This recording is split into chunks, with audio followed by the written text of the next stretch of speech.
Good morning class. तो आज की क्लास में हम लोग डिस्कस करने वाले हैं हेरिडिटी का, है ना। हेरिडिटी, और यहाँ पर हेरिडिटी का मतलब क्या होता है? आनुवंशिकता होता है। हेरिडिटी का मतलब क्या होता है? आनुवंशिकता होता है ना। आइए देखते हैं ये चीज होता क्या है आपका। तो इसमें एक चीज और ध्यान दीजिएगा, इसके पहले आपको ये जान लेना जरूरी है। एक टर्म होता है आपका जेनेटिक्स। एक टर्म क्या होता है आपका? जेनेटिक्स। और जेनेटिक्स का मतलब होता है आनुवंशिकी। जेनेटिक्स का मतलब क्या होता है? आनुवंशिकी होता है ना। क्लियर है ना। तो यहाँ पर दो टर्म पहले ध्यान दीजिए।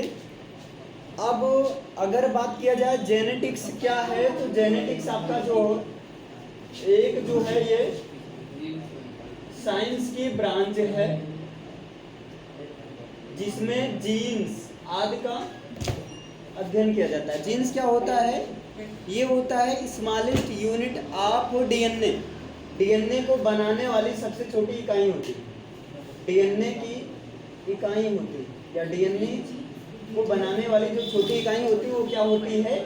जीन होती है ना। और जब प्लूरल फॉर्म में रहेगा तो हो जाता है जीन्स। ठीक है ना, जीन ये चीज होता है आपका। तो अगर बात किया जाए जेनेटिक्स क्या होता है, तो जेनेटिक्स साइंस की वो ब्रांच है जिसमें जीन का अध्ययन किया जाता है। मतलब जिसमें डीएनए की स्मॉलेस्ट यूनिट जीन डीएनए आदि का जो है अध्ययन किया जाता है ना। यानी कि आनुवंशिक लक्षणों का अध्ययन किया जाता है। क्लियर। और लेकिन ये जो जेनेटिक्स है इसके फादर जो हैं, यानी बात किया जाए फादर ऑफ जेनेटिक्स की बात किया जाए, है ना। तो जेनेटिक्स के फादर कौन हैं? तो इसके जो फादर हैं, जनक हैं, वो हैं ग्रेगर जॉन मेंडल। जेनेटिक्स के फादर कौन हैं? Gregor John Mendel. ये जेनेटिक्स के फादर ग्रेगर जॉन मेंडल क्या कहलाते हैं? जेनेटिक्स के पापा कहलाते हैं, है ना। मतलब आनुवंशिकी के जनक ग्रेगर जॉन मेंडल, है ना। और ये क्वेश्चन यहाँ पर पूछा जाता है, ये चीज स्टार लगा लीजिएगा। हाँ, एक चीज ये भी जान लीजिए, डीएनए का फुल फॉर्म क्या होता है? तो क्या होता है? Deoxyribo nucleic acid. Deoxyribo nucleic acid होता है ना। ये आपका डीएनए का जो है फुल फॉर्म होता है डीऑक्सीराइबो न्यूक्लिक एसिड, या डीऑक्सीराइबोस न्यूक्लिक एसिड आप ऐसा नहीं बोल सकते। तो अब यहाँ पर ये तो जीन्स के बारे में हो गई, है ना। लेकिन यहाँ पर पढ़ना क्या आपको? हेरिडिटी, आनुवंशिकता को पढ़ना, है ना। तो यहाँ पर एक चीज ध्यान दीजिएगा, अगर बात करें हेरिडिटी में, आनुवंशिकता में, तो इसके पहले इसमें कुछ चीजें हैं समझना जरूरी है। जैसे एक तो आपको ये समझ लेना जरूरी है ये चैप्टर पढ़ने के पहले कि रिप्रोडक्शन क्या होता है ना। रिप्रोडक्शन का मतलब होता है जनन। रिप्रोडक्शन का मतलब क्या होता है? जनन होता है। तो बात किया जाए रिप्रोडक्शन क्या है या जनन क्या है, तो ये पहला नंबर किसी भी ऑर्गेनिज्म का एक इम्पॉर्टेंट कैरेक्टर होता है ना। ये जो है जीवों का प्रमुख लक्षण होता है, जीवों का एक इम्पॉर्टेंट कैरेक्टर होता है।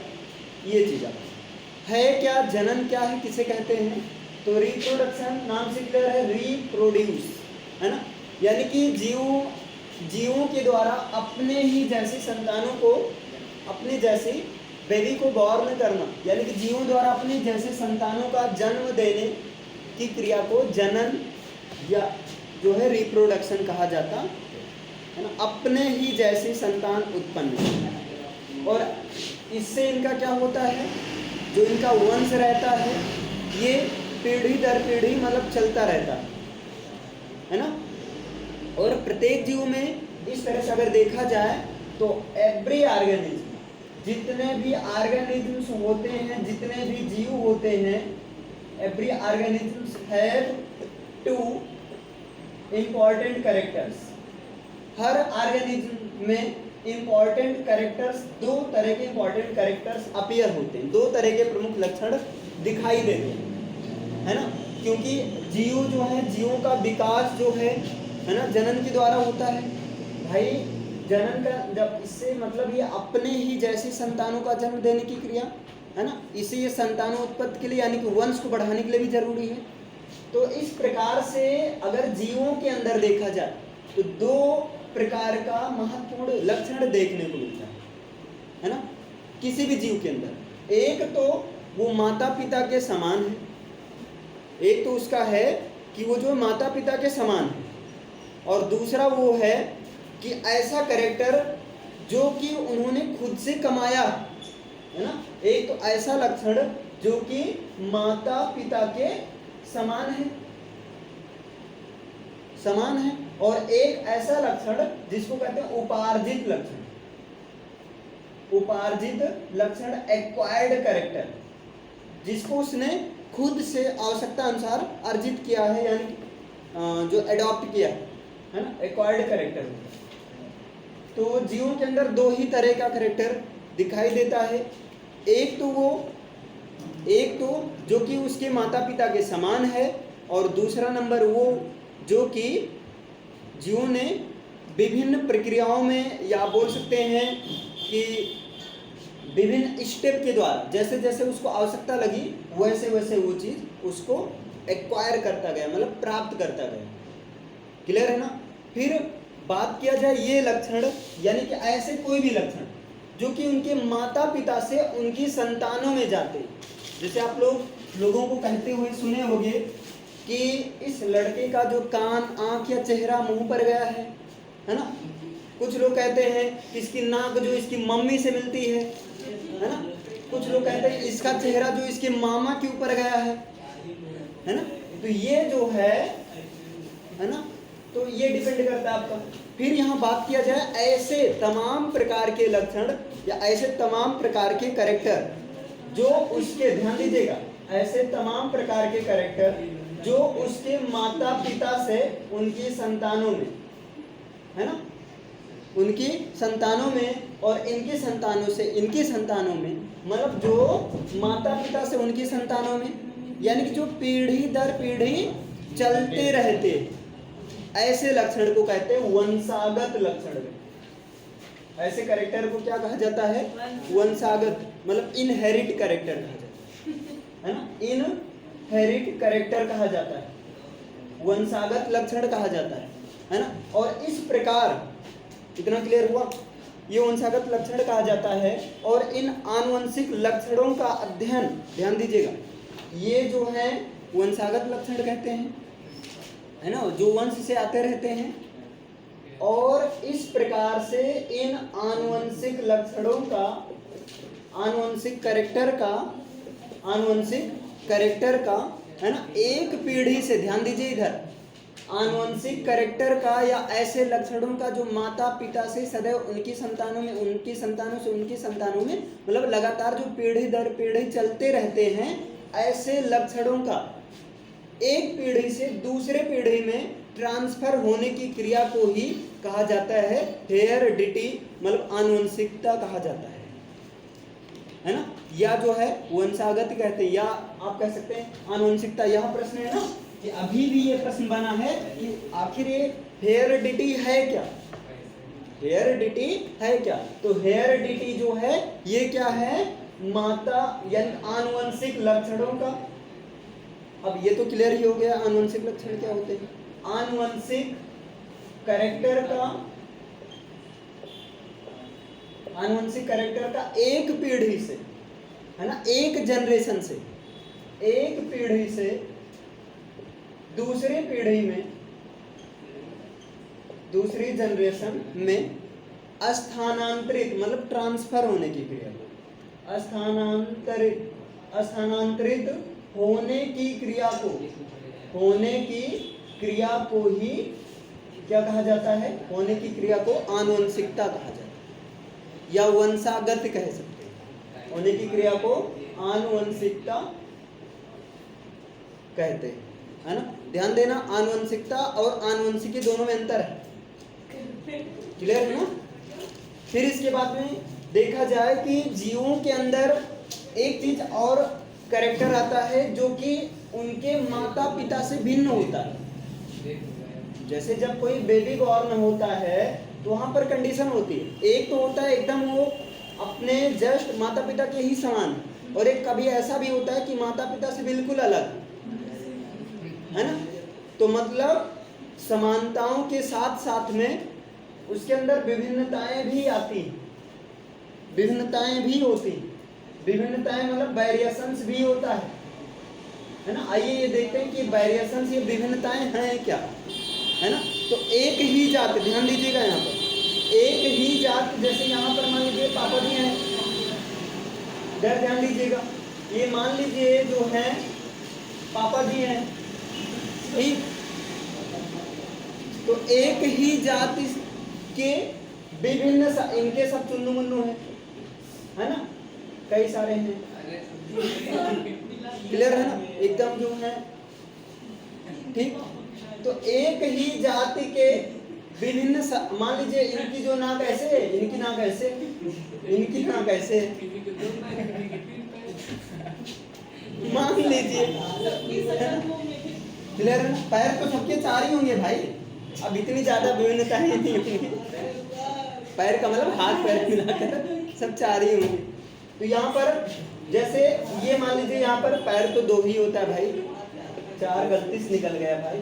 यहाँ पर देखो, ये मान लीजिए इनके जो है ये सब चुनो, तो देखिएगा एक ही जाति के विभिन्न सदस्यों के बीच में जो लक्षणों में विभिन्नताएं, जो इनके कैरेक्टर्स में विभिन्नताएं देखने को मिलता है, मतलब एक ही हैं, ये काले हैं भाई, ये गोरे हैं, एकदम अंग्रेज बन बैठे, और एकदम जो है आपको मतलब अफ्रीकाई, है ना। तो मतलब एक ही, या कुछ भी कैरेक्टर ऐसे है, तो एक ही जाति के विभिन्न सदस्यों के बीच जो कैरेक्टर्स में जो विभिन्न प्रकार की विभिन्नताएं पाई जाती हैं, जो विभिन्न प्रकार के अंतर होते हैं, इन्हीं अंतर को ही क्या कहा जाता है, विभिन्नताएं। अगर पूछ लिया जाए जीव एक ही माता पिता के बच्चे एक दूसरे से अलग क्यों दिखते हैं, चलिए मान लीजिए अलग अलग माता पिता के बच्चे, ठीक है ना, वहां तो वो तो स्वाभाविक अलग तो दिखेंगे ही, है ना। लेकिन एक ही पेरेंट्स के विभिन्न बच्चे जो हैं अलग क्यों दिखते हैं, तो क्योंकि उनके अंदर वेरिएशंस होता है, विभिन्नताएं होती हैं, और ये वेरिएशंस भी आपके जो हैं चलते रहते हैं, आनुवंशिक रूप से ये भी चलते रहते हैं। जिस तरह समानताएं आती हैं उसी तरह से विभिन्नताएं भी आती हैं। अगर बात किया जाए विभिन्नताओं को, ओवरऑल इसको दो पार्ट में डिवाइड किया जा सकता है, वेरिएशंस को दो पार्ट में डिवाइड किया गया है। एक तो होता है आपका सोमैटिक वेरिएशंस, एक होता है आपका सोमैटिक वेरिएशंस, और जो दूसरा होता है आपका वो होता है आपका ब्लास्टोजेनिक या जर्मिनल वेरिएशंस। ध्यान दीजिएगा, दूसरा होता है आपका ब्लास्टोजेनिक, है ना, ब्लास्टोजेनिक, या जो होता है जर्मिनल वेरिएशंस। जर्मिनल वेरिएशंस मतलब एक होता है आपका कायिक विभिन्नताएं, ध्यान दीजिए इधर, एक होता है आपका कायिक विभिन्नताएं और दूसरा होता है आपका जननिक विभिन्नताएं। कायिक विभिन्नताएं और जननिक विभिन्नताएं। बात किया जाए ये कायिक विभिन्नताएं, सोमैटिक वेरिएशंस होती क्या हैं, तो इस प्रकार की विभिन्नताएं ये शरीर की कोशिकाओं पर पाए जाते हैं। ये कहाँ पर पाए जाते हैं, शरीर की कोशिकाओं पर पाए जाते हैं। इस प्रकार की विभिन्नताएं शरीर की कोशिकाओं पर पाए जाते हैं, है ना, यानी कि बॉडी पर ये इफेक्ट डालते हैं। और दूसरा होता है आपका जननिक विभिन्नताएं। तो जननिक विभिन्नताएं जो होती हैं ये एक्चुअल में, ध्यान दीजिए यहाँ, ये एक्चुअल में आनुवंशिक विभिन्नताएं होती हैं। जो जननिक विभिन्नताएं होती हैं ये जो है आपका आनुवंशिक विभिन्नताएं होती हैं, क्लियर है ना। और इसमें क्या होता है, देखिए जननिक विभिन्नताएं अधिकांशतया ये जनन कोशिकाओं में होता है। ये जो आपका जनन कोशिकाओं में होता है, यानी ऐसी कोशिकाओं में विभिन्नताएं देखने को मिलता है जो कि जनन के लिए उत्तरदायी होती है ना। और ये जो होती है, ये जो जननिक विभिन्नताएं वैसे बहुत कम होता है। लेकिन अगर ये जो आपका ब्लास्टोजेनिक हो रहा है, जर्मिनल हो रहा है, तो इसका मेन रीजन है कि कहीं ना कहीं जो एंसेस्टर्स थे पूर्वजों में उपस्थित होने के ही वजह से होता है। पूर्वजों में ये बहुत खतरनाक बीमारी होती है, क्योंकि ये सीधा जनन कोशिकाओं को पर होती है, है ना। तो ये जो है पूर्वजों में, यानी जो एंसेस्टर्स थे पूर्वजों में ये बीमारी या पूर्वजों में ये विभिन्नताएं प्रेजेंट होने की वजह से या उत्परिवर्तन के वजह से होता है। उत्परिवर्तन का मतलब होता है म्यूटेशन, जीवों में अचानक परिवर्तन होना, जीवों के शरीर में जो अचानक परिवर्तन होता है उसी को कहा जाता है म्यूटेशन, है ना। तो याद रखिएगा विभिन्नताएं दो तरह की होती हैं। एक होती है कायिक विभिन्नताएं, ये शरीर की कोशिकाओं में होता है ना। लेकिन याद रखना कायिक विभिन्नताएं जो शरीर की कोशिकाओं में होता है ये आनुवंशिक नहीं होती हैं। आनुवंशिक नहीं होने का मतलब एक बॉडी बिल्डर है, उसने अपना शरीर को मतलब अपने काया में चेंज किया, मतलब अपना शरीर अच्छे से बनाया, तो ये जो है उनकी संतान में नहीं जाने वाला। क्यों? क्योंकि यहाँ पर सोमेटिक वेरिएशंस हो रहा है। सोमेटिक वेरिएशंस कभी जो है वंशागत नहीं होती है और ये जन्म के पश्चात ये जो है दिखाई देती है। ये जो है जन्म के पश्चात दिखाई देती है। जन्म के पश्चात, जैसे जन्म के पश्चात कोई बेबी होता है बहुत ज़्यादा दुबला पतला रहता है, कोई बेबी होता है शुरुआत से स्ट्रांग रहता है ना।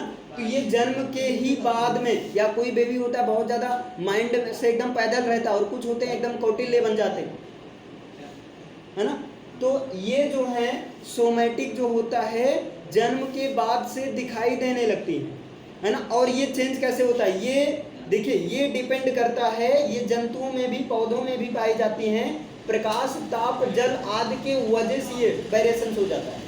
जैसे अभी बहुत ज़्यादा धूप में आप रहो तो कहीं ना कहीं मेलेनिन पिगमेंट की मात्रा ज़्यादा होने लगती है, और जैसे ज़्यादा होने लगेगी तो इंसान क्या काला, तो मतलब काला होने का मतलब क्या कायक। लेकिन यहाँ पर अगर बात किया जाए तो ये विभिन्नताएं होती हैं आनुवंशिक, और आनुवंशिक विभिन्नताएं का मतलब ये संतानों में भी जाती है या पेरेंट्स से। और ये आनुवंशिक विभिन्नताएं यानी ब्लास्टोजेनिक तभी होता है जब पूर्वजों में यानी कि नेक्स्ट जनरेशन में जिसे ये मतलब पैदा हुए है ना, अगले जनरेशन में अगर कोई क्लियर है। और सबसे खतरनाक ये इसलिए हो जाता है क्योंकि ये होता है जनन कोशिकाओं पर इफेक्ट डालते हैं। जनन कोशिकाओं में ये परिवर्तन होता है, और जनन कोशिकाओं में परिवर्तन होने का मतलब कहीं ना कहीं बेबी बॉर्न में प्रॉब्लम होती है।